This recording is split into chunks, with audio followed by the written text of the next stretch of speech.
Basis for that one. It's such a sin.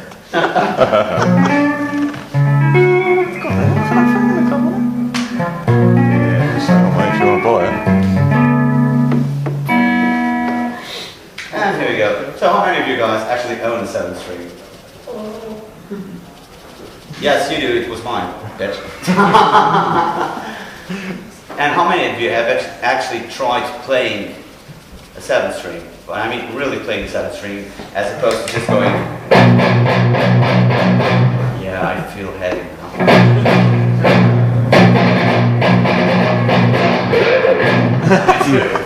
Other than this, who hasn't actually tried playing the 7 or 8 or something like that? Oh yeah. Right, basically, the 7th string, just to keep us in context, was invented by a jazz guitarist as in its electric incarnation. A guy called George Van Apps actually wanted to do counterpoise and bass lines while he was doing melodic work, so it wasn't really created for us to play chant on it. And what he did is that he tuned it to drop A. So basically he would replace the A string with the bass line an octave below and use it for jazz comping. And it was actually brought into the rock world by Steve Vai. Actually, as a curiosity, Steve wasn't really that interested in extended range or something. But Steve has this obsession with the number 7, and it was like, you know what would be really cool, a 7th string guitar. So the first Protos that he had done for himself actually had a high A, which would break all the time for obvious reasons, because it was stupid tension all over the neck. And so okay, might as well do low B. And apparently it worked, because the Passion and Warfare album is basically fueled by 7th strings throughout the whole thing. And I've actually played a couple of Steve's 7s, which he doesn't really use live anymore. That was pretty cool. Actually, my first 7th string was a Green Dot Universe. Then I got 91, really low serial number on that one. And basically changed the way I see guitars. The first thing about 7s is that you really need to look at them as 7s and 8s actually. It's a different instrument. It still sounds like a drum, but it's a different instrument altogether.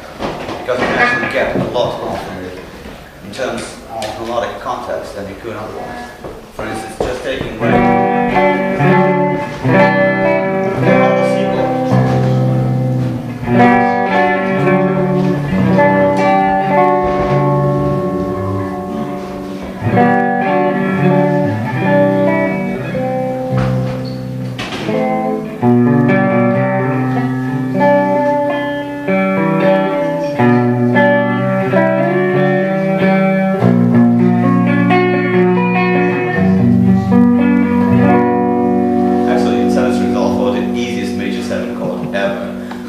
because all you have to do is you have a full range, major 7 chords. So basically, these are actually quite useful to extend the useful range you have on the instrument and actually capitalize on things you could perhaps do using regular 6 strings, but make them sound different. Because the whole tapping stuff I usually do actually benefits in clarity from having 7 strings. It's just from going.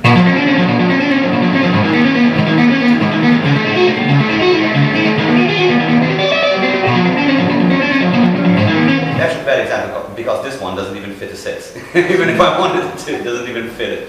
So you can actually use to extend range quite considerably. And for the shredders out there, I mean seriously, you can just do 3 octave runs like this. I mean, this is the lazy man's perfect solution for shredding, because all you need to do is take 5 frets and play it.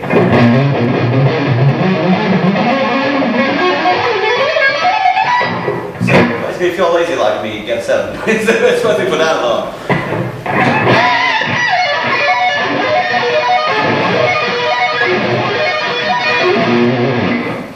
For string picking, actually, it makes it a lot easier, because it allows you to do a lot of single note runs as opposed to being forced to stop halfway, do the whole pull off and hammer on thing. Because all it takes to do the major arpeggio, for instance, for you to actually remove the first fifth.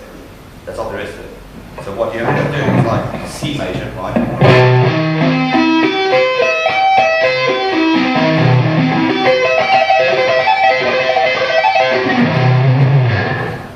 And that basically, when you start doing these really basic shapes, because this is the arpeggio we all practice at home a million times because we want to be angry or something like that, you know. It's just like it's the same sort of arpeggios. Really, it's the most basic form you can possibly imagine. But if you start taking these basic shapes and applying them in a more compositional way, you can actually see where the value in this lies. I usually keep nagging people like Adam to try one, because he actually does a lot of causal-based stuff. And it's kind of cool to experiment with this for that purpose. If I play a few excerpts from my own tracks, you can actually see it in action. There's that really lame atonement track I did, which some even lamer guy was playing the moment I got here, because I thought I needed to listen to myself. It's actually a pretty good example.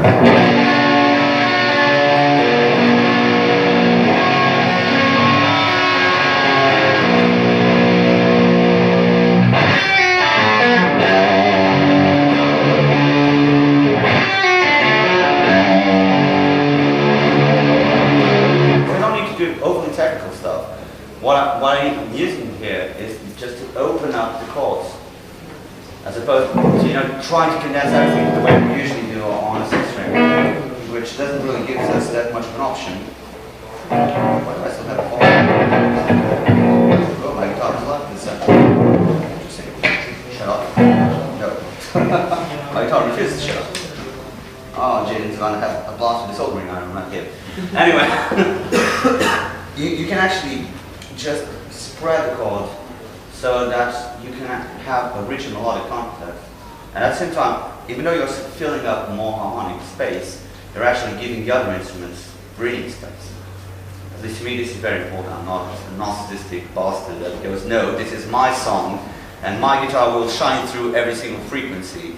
And this is only because I haven't learned to drum on it, because the moment I do, it's all mine. And you're like props on my stage, right? So basically, when you do this sort of thing, you're actually living up. If you notice, even though the chord is fairly complex, there's a lot of openness to it that you can actually export with a melody on it. The melody I did on this track was really as simple as it gets.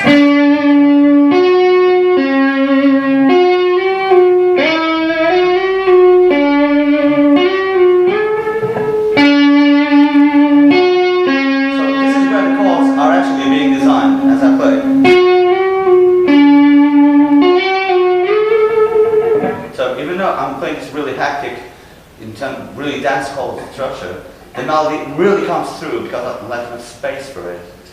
Actually, that's usually due to the extra band allow me to open up the chords just that little bit more. Because to be completely honest with you, if all you want from 7-string is a 5-6-string baritone, a lot easier to play, you don't even have to bother about damping an extra string and stuff like that, and pretty much set to go. Right, so basically, what would you guys like to see me approach on this particular thing? You're sort of, when you do the, you do like the triplet stuff and then hammer on from nowhere. That. I'm actually going to get to writing about that. Because that's basically an 8-string. Is that your black machine? No, black machine is 7. Is it? Yep. I play mostly 7-strings, even though I have a lot of 8-string material. I'll just use my couple of chain and 8s to do that, anything else for frankly. Because even though the pickups are called deactivators, quite functionally they don't sound like deactivators at all. You played one of which was purpose, they're really balanced little fans. Shit. I managed to twist this crap up. Here we go. With those little hands as well. This is my surfboard that actually So good.